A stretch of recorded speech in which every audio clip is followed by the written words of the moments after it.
ऐसी कुरीतियां हैं जो हमें आगे बढ़ने ना दे, जो हमारा सुख छीन ले जाएं, ऐसी बुरी आदतें जो भी हैं जिससे हमारा स्वर्ग पास में है, हम अपने स्वर्ग तक नहीं पहुंच पाते, हमारा स्वर्ग कोई लूट ले जाता है।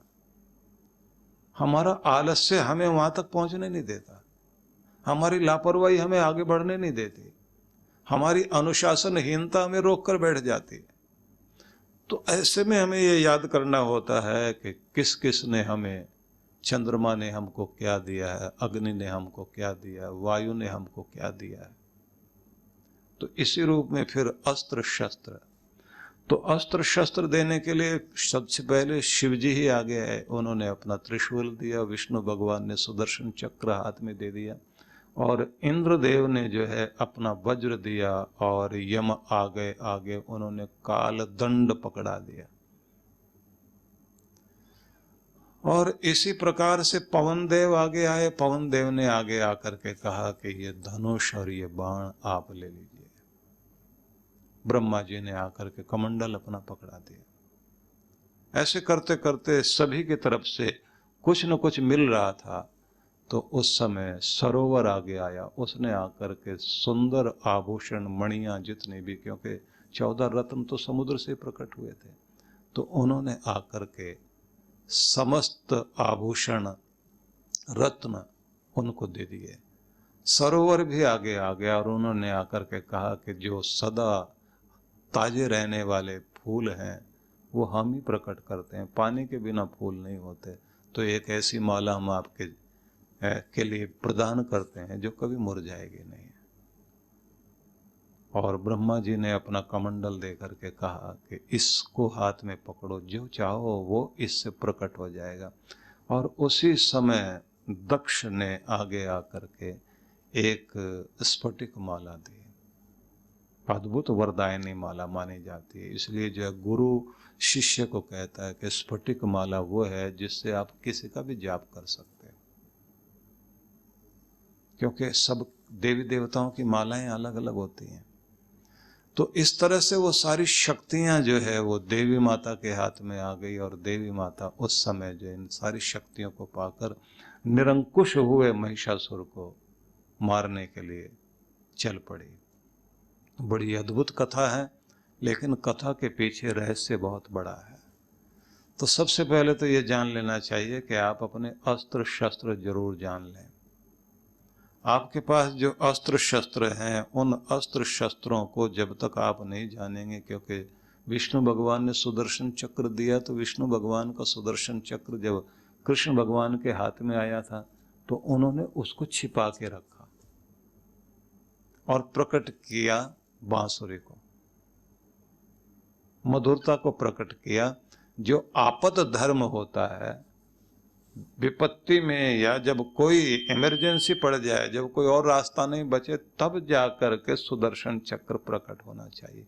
लेकिन यहाँ पर जो है देवी माता ने तो अपना सब प्रकट करके रखा। अगर नहीं प्रकट करेंगे तो फिर दुष्टों का नाश कैसे होगा। करुणामयी देवी दुष्टता को ललकारने के लिए खड़ी हुई, और वो ज्वाला बनी। जयंती मंगला काली भद्रकाली कपालिनी दुर्गा क्षमा शिवा धात्री स्वाहा स्वधा नमोस्तुते। 9 रूप हैं देवी के, और 9 रूपों में भी बहुत अद्भुत बात है। अब वो सारे रूपों को अगर आप देखेंगे तो एक कन्या के 9 रूप किस तरह से प्रकट होते हैं, ये 9 देवियों में प्रकट है, पर वो रहस्य अलग समय में बताया जाएगा। इस समय आपको ये मैं बताना चाहता हूं कि सबके पास में शक्तियां हैं। तो सबसे पहले तो हमें प्रार्थना करनी चाहिए कि हे जगदम्बा, हे महाशक्ति, मुझे अपने सत्य मार्ग से कभी लड़खड़ाने मत देना। धर्म के मार्ग से, भक्ति के मार्ग से, सत्य के मार्ग से कभी लड़खड़ाने मत देना। स्थिर रहूं, न डोलूं, न घबराऊं और न पलायन करूं। सदैव सन्मार्ग को अपनाऊं और उस पर चलता चला जाऊं। तो सबसे पहले हम लोग आज वहीं से शुरुआत करते हैं जहां से मैंने आपको कल बताया था कि देवी माता के अलग अलग रूप हैं, तो उन्हीं में हमने कहा था या देवी सर्वभूतेषु शक्ति रूपेण संस्थिता, और उसके बाद कहा था या देवी सर्वभूतेषु तृष्णा रूपेण संस्थिता। नमस्तस्यै नमस्तस्यै नमस्तस्यै नमो नमः।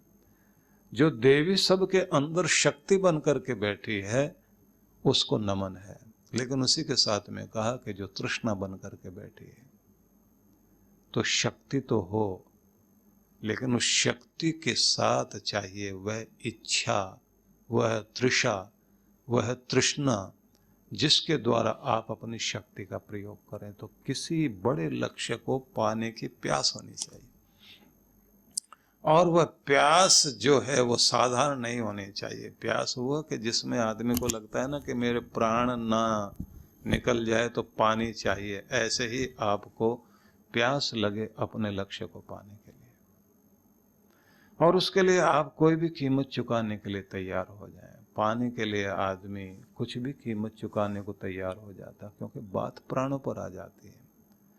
तो आपके अंदर वह पिपासा जागनी चाहिए, वो प्राणों में आग लगनी चाहिए कि मैं ये लक्ष्य पाना चाहता हूँ, और उसमें आप अपनी शक्ति को लगा दें। और जब आपके अंदर वह दृढ़ विश्वास और संकल्प शक्ति जागृत हो जाती है, तो निश्चित रूप से आप अपने लक्ष्य को प्राप्त कर लेते हैं। लेकिन उसके बाद में फिर अगला क्रम है या देवी सर्वभूतेषु शांति रूपेण संस्थिता। एक तो शांति शब्द है, एक है क्षमा शब्द, और एक है क्षांति, क्षमा वाला क्ष, शांति रूपेण संस्थिता। नमस्तस्यै नमस्तस्यै नमस्तस्यै नमो नमः। और इसी के साथ में अगला श्लोक है या देवी सर्वभूतेषु ज्ञाति रूपेण संस्थिता। दोनों को मेल बैठाइए। तो जो देवी सबके अंदर क्षमा भाव और बर्दाश्त करने की शक्ति बन करके बैठी है, उस देवी माता को मैं प्रणाम करता हूं। सारे रिश्तों में यह बड़ा महत्वपूर्ण कार्य है कि आपके रिश्ते निभेंगे ही तब जब आपको जो है दूसरों को क्षमा करना भी आए और बर्दाश्त करना भी आए। क्षमा मांग कर अपने रिश्ते को निभा लेना बड़ी बात है, और नाक का सवाल रख करके, झगड़ा करके, बिना बात की जिद करके, रिश्ते तोड़ करके और अकेले हो करके दुख मनाते हुए जिंदगी बिताना, ये नरक को आमंत्रित करने वाला कार्य है। तो शक्ति जिसके पास में है, इतने सारे आयुध अस्त्र शस्त्र जिनके पास में है, इतनी बड़ी पावर है, वो किसी को क्यों बर्दाश्त करे। लेकिन कहा गया है कि देवी माता इतनी शक्ति संपन्न होने के बाद भी ऐसे वो शक्तिमती होकर सबको बर्दाश्त करना भी जानती है, निभाना भी जानती है। अच्छे लोगों का यही गुण है। भगवान महावीर स्वामी ने कहा वीरों का आभूषण क्षमा है, दया है, करुणा है, क्योंकि कोई वीर ही दूसरों को क्षमा कर सकता है, कोई वीर ही दयालु हो सकता है। कायर आदमी की दया दया नहीं होती, ध्यान रखना। कायर आदमी कहे, मतलब कोई एक कमजोर आदमी कहे किसी को कि मैं तुम्हें चलो माफ करता हूं, तो तुम कर ही क्या सकते हो। शक्तिशाली आदमी कहे कि मैं तुम्हें माफ करता हूं, तो देवी माता शक्ति संपन्न होने के बाद भी क्षमा वाली है, क्षमा करती हैं और बर्दाश्त करती हैं। और कहते हैं इसी से हमारा अगला स्वरूप आता है या देवी सर्वभूतेषु जाति रूपेण संस्थिता। तो यहां जाति से मतलब आता है, लोग कहते ना इसने अपनी जात दिखा दी। वहां जात से मतलब जो है वो ब्राह्मण क्षत्रिय वैश्य शूद्र वगैरह नहीं है। अपना अंदर जो आत्मा का स्तर या मानसिक स्तर है, या जो आप अंदर हो, आपका जो शील है, जिससे आपकी पहचान जो बनी हुई थी वो तो ये थी, और असली में जो है ना आपकी पहचान कुछ और आ गई। तो लोग कहते हैं ना कि दो आने की हंडिया गई लेकिन कुत्ते की जात पहचानी गई। ऐसा लोक में एक मुहावरा चलता है, लोकोक्ति है कि ठीक है मेरा तो छोटा सा नुकसान हुआ, लेकिन जिसको मैं इतना बड़ा मान दे रहा था वो निकला क्या, आ गया ना अपनी औकात पर। तो जो देवी सबके अंदर क्षमा भाव बन करके बैठी है वही दिखाती है। अगर तुम बर्दाश्त करने वाले हो और दूसरों को माफ करने वाले हो तो उससे तुम्हारा वो अंदर का स्तर पता चलता है, जिससे पता लगता है कि तुम क्षमा कर सकते हो तो देवता हो।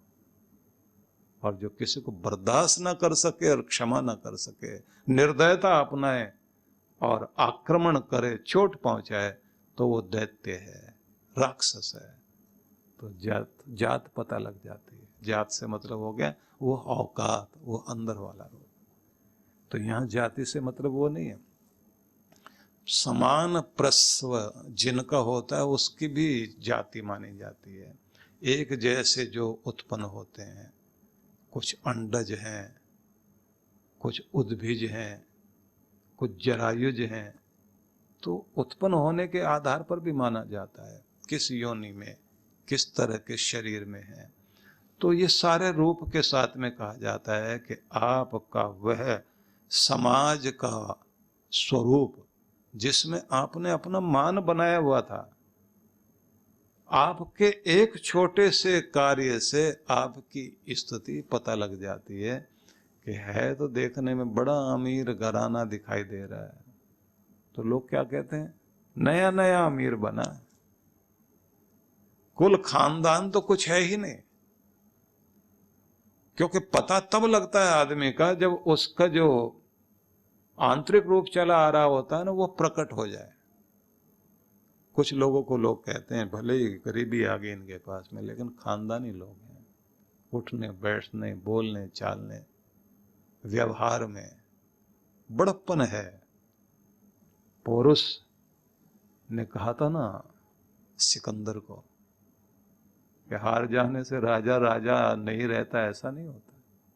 वही व्यवहार करो जो एक राजा दूसरे राजा से करता है। तुमने जो है छल से बल से मेरे राज्य पर कब्जा कर लिया, तो इसका मतलब ये है कि मेरे अंदर का राजापन चला गया होगा, ऐसा नहीं है। मैं दास बन गया हूं, ऐसा नहीं है। मैं अभी भी राजा हूं। और वही व्यवहार करो जो है राजा दूसरे राजा से व्यवहार करता है। अपने भीतर वो चीज होनी चाहिए।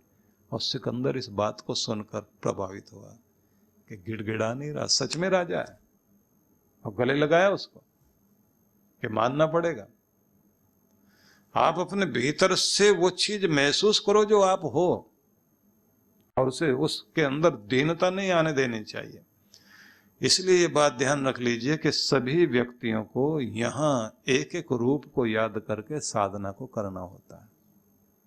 जो क्रम दिया हुआ है ना, साधना का क्रम है ये, कि देवी माँ में जो माता पिता में है वही तो संतान में आगे आता है ना। तो माता पिता के गुण हमारे अंदर आ जाए, देवी माँ की शक्तियां हमारे अंदर आ जाए, तो हमारे अंदर उस शक्ति को हमने जगाना है। इसीलिए कहा जाता है या निशा सर्वभूतानम तस्याम जागृति संयमी। पूरी दुनिया जिस रात में सोई पड़ी है उस समय में कोई संयमी साधक उठ करके अपने भीतर से शक्तियों को जागृत करता है। तो यहाँ जगराते का मतलब सिर्फ ये नहीं है कि आप इतने जोर जोर से कुछ गाना शुरू कर दें कि ना खुद सोएं ना दूसरे को सोने दें। और कुछ लोग तो जगराते में बड़ा कमाल करते हैं कि वो लोग तो खुद तो बैठ के अंदर घर में खा पी रहे होते हैं और बाहर पूरे मोहल्ले वालों के लिए इतना तेज स्पीकर लगा रखा है, पूरे मोहल्ले को सोने ना दें।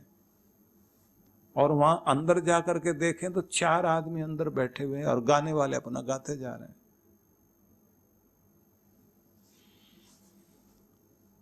जागरण अलग चीज है, ये भीतर का जागरण है। तो आगे फिर कहा गया या देवी सर्वभूतेषु लज्जा रूपेण संस्थिता नमस्तस्यै नमस्तस्यै नमस्तस्यै नमो नमः। जो देवी माता सबके अंदर लज्जा रूप में बैठी हुई है। कोई ना कोई शर्म तो आदमी के अंदर होती है। जहां आदमी अपनी गलतियों से शर्मिंदा होता है वहीं पता लगता है इसके अंदर धर्म है, सुधरने की कुछ गारंटी है, कुछ हो सकता है। और जैसे ही आदमी बेशर्म होकर व्यवहार करने लग जाता है तो समझा जाता है गया इसके अंदर से धर्म निकल कर बाहर। लोग कहते हैं उससे क्या बात करोगे, लाज शर्म तो है नहीं कुछ इसको, किसके सामने कैसे बोलना है। तो लज्जा के रूप में देवी माता मतलब नारियों के लिए तो लज्जा है ही अपनी जगह, लेकिन पुरुषों के लिए भी कहते ना, कुल की लाज, गुरु की लाज, धर्म की लाज, समाज की लाज, अपने इष्ट देव की लाज जो निभाने वाला बन जाए, ये बहुत बड़ी शक्ति है। इस शक्ति का उपयोग करना चाहिए।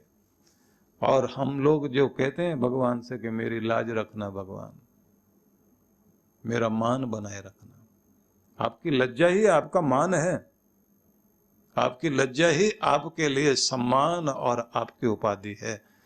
या देवी सर्वभूतेषु लज्जा रूपेण संस्थिता नमस्तस्ये नमस्तस्ये नमस्तस्ये नमो नमः। और उसी के साथ में कहा गया या देवी सर्वभूतेषु शांति रूपेण संस्थिता। तो लज्जा समाज में संतुलन पैदा करती है। लोग जो है कहीं ना कहीं इस बात को लेकर के रोके रहते हैं, लोग बोलेंगे कुछ, ऐसा काम नहीं करना कि बड़ों की नजरों से हम नीचे गिर जाएं। कभी कभी होता है कि पति पत्नी का झगड़ा हो जाता है, पति कुछ ज्यादा ही बोलना शुरू कर देता है, तो महिला जो है वो अत्याचार भी सह रही, लेकिन साथ में कहती है जरा धीरे बोलो, लोग सुनेंगे, आपका ही मान जाता रहेगा, आपके कुल का मान जाता रहेगा, आप कर क्या रहे हो, क्या बोल रहे हो। हमारा झगड़ा तो 2 मिनट का खत्म भी हो जाएगा, लेकिन ये पगड़ी गिर गई ना, फिर कुछ नहीं बचेगा। तो लाज बचाए रखती है आपको, समाज में संतुलन बनाने का काम यही करती है। और लाज जहां है तो वहीं आगे का वहीं शांति भी है। एक एक चीज की तपस्या करते हुए अपने आप को आगे लेकर के चलें तो कल्याण होता है। तो ये बात ध्यान रख लीजिए कि जैसे देवी माता को सबने कुछ न कुछ दिया था, और कुबेर जी जब आए थे तो कुबेर जी ने आकर के उनको शहद दिया था। शहद जो है एक एक फूल से बिंदु बिंदु बिंदु बिंदु इकट्ठा करके, और फिर मधुमक्खियां लाखों फूलों से लेकर आती हैं, और वो एक माधुर्य है, बरकत देवी माता से पड़ती है। बड़े रहस्य हैं, इन पर सब पर चर्चा करने के लिए फिर भगवान अवसर देंगे। जीवन यानी निरंतर दौड़ भाग, तनाव, शारीरिक व मानसिक थकान, कुछ सुकून के पल हम सबको चाहिए। ऐसा सुकून जो हमें ताकत, स्फूर्ति और आंतरिक शांति से भर दे। ध्यान यानी मेडिटेशन एक ऐसा माध्यम है जिसके द्वारा मन को चैन, शांति और सुकून मिलता है। और अगर ये ध्यान प्रकृति की गोद में किसी सुरम्य और शीतल स्थान पर हो तो क्या कहने। आइए परम पूज्य सुधांशु जी महाराज और आदरणीय डॉक्टर अर्चिका दीदी के शुभ नेतृत्व में सीखें ध्यान की कुछ अद्भुत विधियां, जो न सिर्फ शरीर को शक्ति प्रदान करेंगी बल्कि आंतरिक शांति से भर देंगी। एक सुंदर अवसर है 5 दिवसीय ध्यान शिविरों में भाग लेने का, जिनका आयोजन 19 से 29 मई तक होगा, और साथ ही 16 दिवसीय लघु चंद्रायण तप में भाग लेने का, जिसका आयोजन 31 मई से 14 जून तक होगा। इन शिविरों की अनूठी बात है कि इसमें प्रमुख ध्यान की विधियां तो होंगी ही, जैसे प्राणायाम, स्वास्थ्यप्रद ध्यान, कुंडलिनी ध्यान, चक्र ध्यान, पिरामिड ध्यान, पंचकर्मा, विभिन्न यौगिक क्रियाएं इत्यादि। साथ ही साधकों को मंगल यात्रा, पूर्णिमा दर्शन, यज्ञ, प्राकृतिक चिकित्सा के साथ साथ दर्शनीय स्थलों के भ्रमण का भी अवसर मिलेगा। सबसे खास बात यह है कि साधक मनाली के एक अत्यंत खूबसूरत रिजॉर्ट में निवास करते हुए इन सब कार्यक्रमों में हिस्सा ले सकते हैं।